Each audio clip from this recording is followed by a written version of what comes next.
Bercerita tentang salah satu legenda tembok Cina, diawali oleh dua tentara bayaran yang ditawan di sana, dan lawan mereka sebenarnya bukanlah pasukan Cina, melainkan monster-monster ganas dan cerdas yang berusaha menerobos tembok Cina. Bagaimana keseruannya?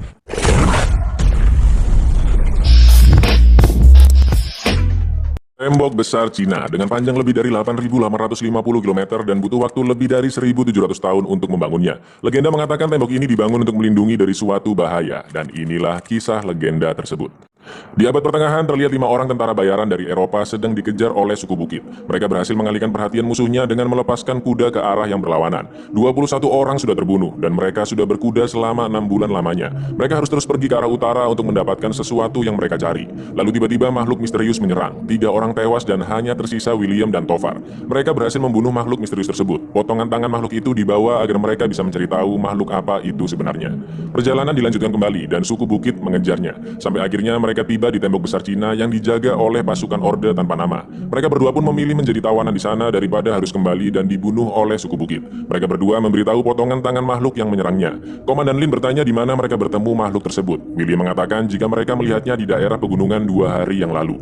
Ternyata Orde tanpa nama sudah mewaspadai gerak-gerik makhluk tersebut. Mereka tidak percaya William membunuh makhluk tersebut seorang diri. Komandan Lin ingin mereka berdua segera dibunuh agar rahasia Orde tanpa nama tidak bocor keluar. Tapi Wang si ahli strategi ingin mereka tetap hidup karena mungkin mereka bisa memberikan informasi yang berguna. Ternyata tembok Cina dibangun sebagai benteng melawan Tao Te, makhluk yang dibunuh oleh William.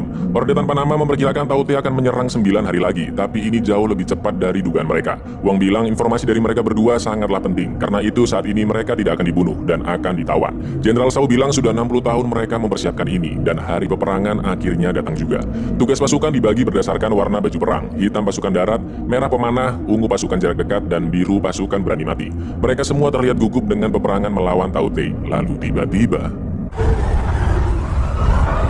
jutaan Tao Te menyerang, udah kayak semut ini lur. Serangan jarak jauh pun langsung diluncurkan.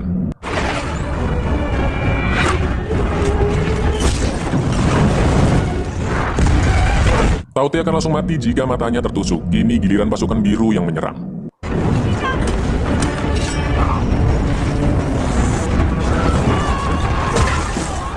Tao Te memiliki seorang ratu dan dijaga sangat ketat oleh pasukan elit Tao Te. Sang ratu inilah yang memerintah semua pasukannya. Mereka mulai menaiki tembok Cina. Sekarang giliran pasukan ungu yang menyerang. William dan Tovar dilepaskan ikatannya oleh Ballard, dan William langsung membantu salah satu pasukan yang diserang.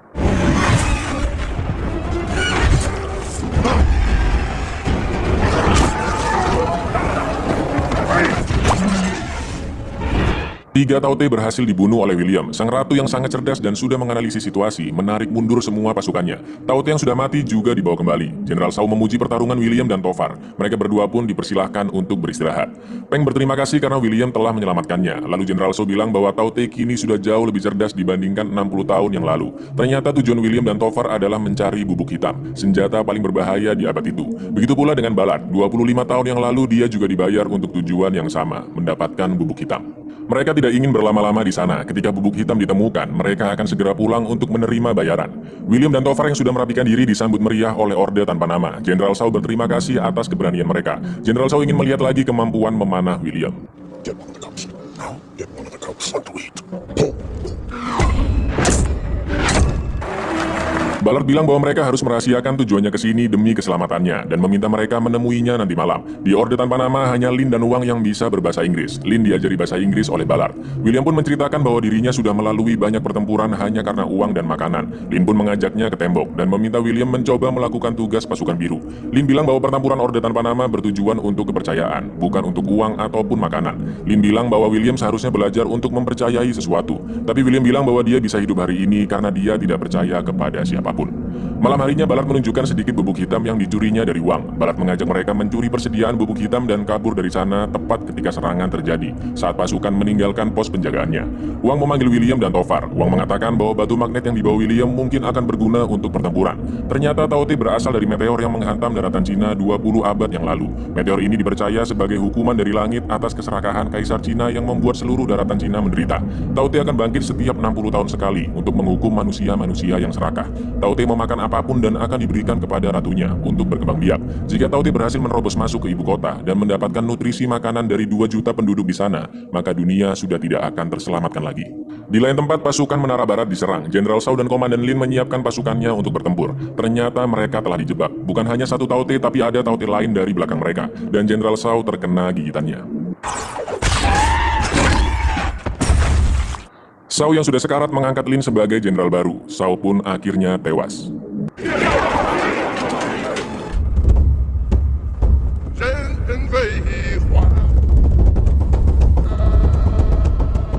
Sen utusan dari istana membawa catatan sejarah perang yang berusia 900 tahun. Dulu banyak Taute berhasil dibunuh. Itu karena batu magnet seperti yang dibawa William. Magnet itu bisa membuat Taute menjadi tidak agresif dan juga tidak bisa mendengar instruksi dari sang ratu.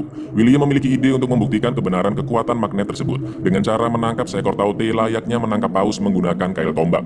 Tovar tidak ingin William membantu Orde Tanpa Nama karena tujuan mereka adalah mencuri bubuk hitam dan segera kabur dari sana. Bius yang sangat kuat dioleskan uang ke setiap tombak dan pertempuran pun dimulai.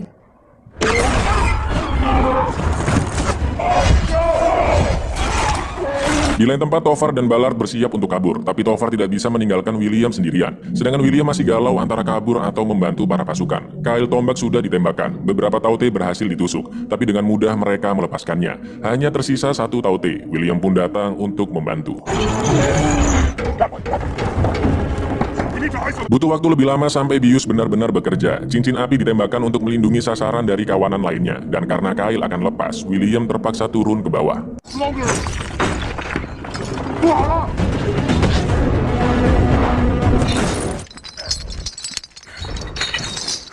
Beberapa Taute berhasil menerobos cincin api. Tovar pun datang membantu William.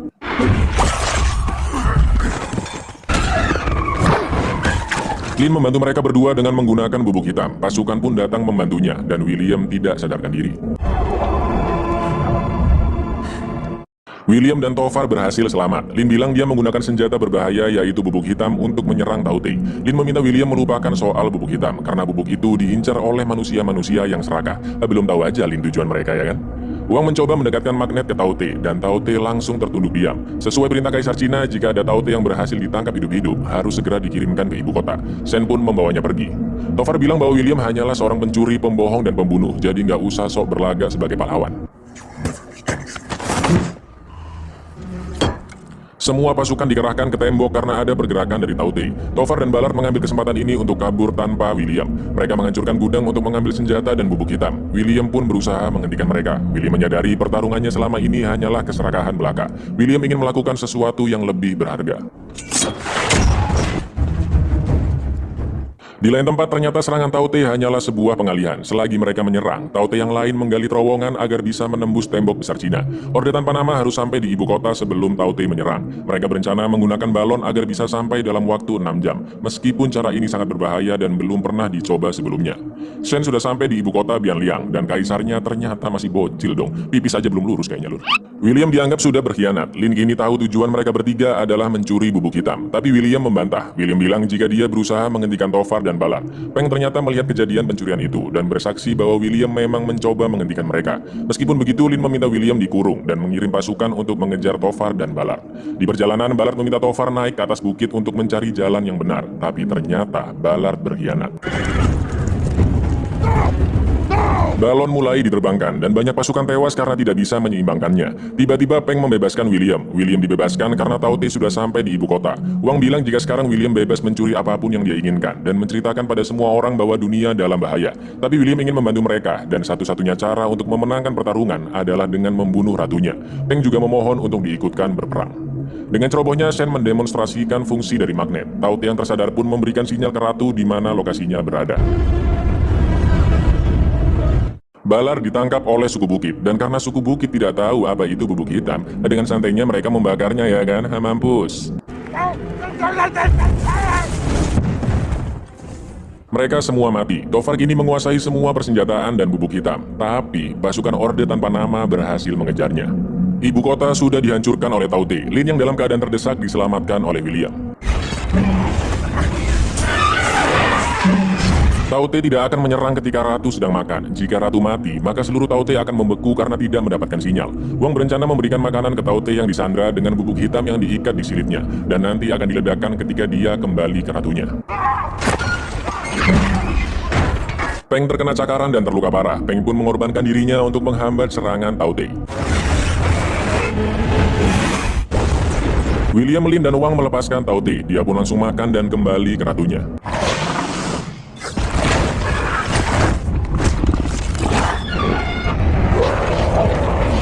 Tao Te yang tahu keberadaan mereka bertiga berusaha menerobos masuk. Wang pun menyerahkan batu magnet tepat sebelum dia tewas. General, it's up to you now!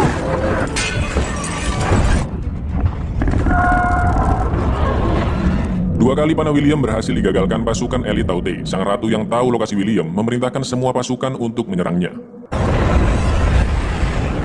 Hanya tersisa satu bubuk hitam, dan ini adalah kesempatan terakhir mereka untuk menyerang.